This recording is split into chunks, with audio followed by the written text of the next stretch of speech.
پاکستان کا امریکہ کے ساتھ بھی معاہدہ ہو گیا، پاکستان کا سعودی عرب کے ساتھ بھی معاہدہ ہو گیا۔ مان لیں کہ پاکستان جو ہے وہ فلسطین کے ایشو پہ بھی بات کر رہا ہے، پاکستان ملائیشیا کے دورے بھی کر رہا ہے، پاکستان سعودی عرب کے دورے بھی کر رہا ہے، پاکستان کی دنیا بھر میں پذیرائی مل رہی ہے، چائنا بھی پاکستان کی عزت کرتا ہے، بھارت سے بھی ہم لوگ جنگ جیت گئے ہیں۔ لیکن کیا یہ سچ نہیں ہے کہ پاکستان میں گزشتہ 3 سالوں میں 30 سے زیادہ ملٹی نیشنل کمپنیز اپنا یونٹ بند کر کے تو پاکستان سے اپنا بزنس وائنڈ اپ کر چکی ہیں؟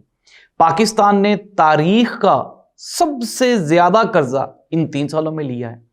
پاکستان میں جو شرح غربت ہے وہ 7% انکریز ہونے کے بعد دنیا کا غریب ترین خطے کا ملک وہ پاکستان بن چکا ہے۔ کیا یہ حقائق نہیں ہیں؟ یہ بھی تو حقائق ہیں۔